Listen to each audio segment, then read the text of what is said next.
총각 국회의원 문진석입니다. 한국공항공사가 김포국제공항 국제선 계류장 콘크리트 재포장 공사를 진행하고 있죠. 네, 맞습니다. 공사 기간은 언제까지고 현재 공정률은 어느 정도입니까? 문제 없이 잘 되고 있습니까? 공사 기간은 25년도 12월 달까지입니다. 12월 달까지고 현재 공정률은 한 95% 정도인데 금년도에 실적이 한 87%로 조금 지연되고 있습니다. 의원실에서 확인해 보니까요. 예. 콘크리트와 폐하스콘 처리가 제때 되지 않아서 전체 공장에 차질을 빚고 있는 것으로 맞습니다. 아는데요. 이러한 이유가 무엇입니까? 지금 그 폐기물 용역 업체에서 아마 하루에 한 1,200톤 정도를 반출을 해야 되는데 거의 한 800톤 못 미쳐서 반출을 하는데 이것 때문에 후속 공정이 늦어지는 것으로 저희들이 파악하고 있습니다.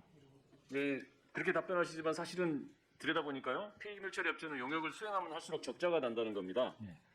왜냐하면 실제 용역을 해보니까 우리 한국공항공사와 업체가 사전에 예측했던 처리 비용보다 훨씬 많은 비용이 든다는 겁니다. 2020년 8월 26일부터 2021년 5월 10일까지 이 업체가 수행한 용역의 대금은 약 10억 5천만 원인데 실제 투입 비용은 21억 원이라는 겁니다. 약 10억 원 정도 손해가 발생한 거죠. 계약 기간이 끝나는 2025년 12월까지 이 용역을 수행하면 100억 원 이상의 손해가 불가피하다고 하는데 왜 이런 일이 발생해야 됩니까, 사장님? 저희들이 이제 미뤄 짐작을 해보면 사실은 보통 폐기물 처리하는 데 있어서 한 30km 이내에서 업체들이 참여를 하는데 아마 폐기물 처리하는 그 거리가 상당히 조금 부담이 되지 않았나. 그래서 입찰 과정에 너무 않는 사안이거든요. 그런 내용들이 아마 포함이 되어 있을 것이다라는 생각을 하게 됩니다. 물론 이제 그 단가에 용역을 수행하겠다고 하는 업체도 물론 책임이 있겠죠. 근데 화면 한번 봐주십시오, 사장님. 뭔가 좀 이상하지 않습니까? 유사한 현장, 유사한 상상인데 왜 이렇게 단가 차이가 나는 것인지요? 다른 용역은 최소 31,000원에서 39,000원 최대. 근데 이 용역만 19,000원입니다. 화면을 보시면 같은 해인 2020년대에 체결된 공고번호 2020-575 김포공항 건설 폐기물 처리 용역의 단가는 35,000원이었습니다. 단가 차이가 너무 나지 않습니까? 19,250원하고 35,000원이면 많이 차이가 나죠? 예. 그래서 이 용역 사업에 애초에 설계 단계에서 좀 실수를 한 것 같아요, 우리 공항공사가요. 왜 그러냐면 기초 가격을 산정하기 위해서 이제 통상 견적을 받는데 업체 견적을 받는데 가까운 업체와 재활용 처리가 가능한 업체 중심으로 아마 받았던 것 같아요. 그러다 보니까 이제 기초 가격이 낮은 거겠죠. 그래서 우리 이제 공항공사 입장에서는 물론 비용을 절감시킨다는 것은 명분 있는 일이긴 하지만 이게 비용을 절감시킨다는 이유로 공사를 지연시키거나 전체 공사에 지연이 된다든가 하게 되면 비용 절감의 명분이 사라지게 되는 거잖아요. 그렇습니다. 그래서 이제 이게 공사 전체 금액이 한 100억 정도 공사 금액이 되는 것 같은데 이런 공사라고 한다면 그래도 용역을 발주하기 전에 최소한 그런 뭐 업체 견적보다는 용역 수행을 어떻게 해야 될 것인가 용역을 좀 발주하면서 이런 게 좀 발주가 됐어야 되지 않냐 이런 생각이 들거든요. 그리고 이제 우리가 이게 발주하면서 또 문제의식을 가져야 될 게 왜 이렇게 싸냐. 똑같은 성상에 같은 동일한 현장의 단가보다 이렇게 쌀 수 있는 것인가에 대한 담당자들의 문제의식도 필요해 보이는데요. 저희는 이제 답변을 해드리겠습니다.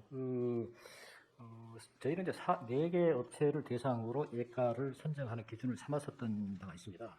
그런데 단가가 왜 저렇게 싸졌을까라고 한 그 부분에 대해서도 당연히 저희들이 실무전에서 검토를 했는데 불은 폐기물 같은 경우는 자폐기물입니다. 그런데 이 폐기물은 철근조차도 들어가지 않은 폐아스콘이어서 아마 재활용을 하기 위한 그 비용이 포함이 되면서 단가가 낮아지지 않느냐라는 그러니까 재활용이 가능한 업체를 제한 입찰을 하셨어야죠. 일반 경쟁 입찰을 열지 않고 애초에 재활용이 가능한 폐아스콘이 재활용이 가능한 업체로 제한 입찰을 하면 뭐 대여섯 개 업체는 있을 거란 말이죠. 그럼 이제 경쟁하면서도 제한 경쟁을 했는 게 맞았을 텐데 이거 전체 다 열어놓고 하다 보니까 이런 일이 생겼을 것 같은데요. 이번 공사가 사실 제대로 진행이 안 될 것 같아요. 중소기업의 도산이라든가 이런 최악의 상황을 좀 가만히 지켜보는 것이 맞는 것은 아닌 것 같고요. 이 대책이 뭐라고 생각하십니까, 선생님? 지금 사실 입찰 제도에 대한 어떤 취약점이 이제 노출됐다라고 생각할 수도 있겠고요. 단지 이제 이 업체에서 공정거래조정원에 이 신청을 제기한 바가 있습니다. 6월달에. 그래서 이달 말경에 아마 그 결과가 나오게 되면은 그 결과에 따라서 법적 검토를 거친 후에 사실은 이 업체도 저렇게 손해를 보면서 공사를 한다고 하는 것 자체에 대해서도 굉장히 저도 안타깝습니다. 그런데 네, 그러니까요, 사장님. 예. 업체와 우리 공항공사가 합의하에 이 공사를 타설하고 다시 영역을 발주하는 방법도 있을 것 같거든요. 그 부분 검토를 하겠습니다만 굉장히 좀 어려운 문제가 아니, 합의하면 법적으로. 가능하지 않겠어요? 법적인 문제가 그럼 검토를 자유로워질 해보겠습니다. 테니까. 예, 예, 예. 검토하지 말고 좀 적극적으로 해야 되는 거 아닙니까? 못하겠다는 업체를 계속 끌고 가는 것도 우리 공항공사의 부담일 테고. 하여튼 아까 보고 드린 대로 10월 말경, 이달 말경에 공정거래 조정원에서 어떤 조치가 나올 것으로 저희들이 보고 있거든요. 그래서 이 공정거래 조정원에 해당 업체에서 충분하게 자기들의 입장을 필요한 것을 알고 있습니다. 거기에 따라서 저희들이 법적 검토를 하면서 해결할 방법을 강구해 나가도록 하겠습니다.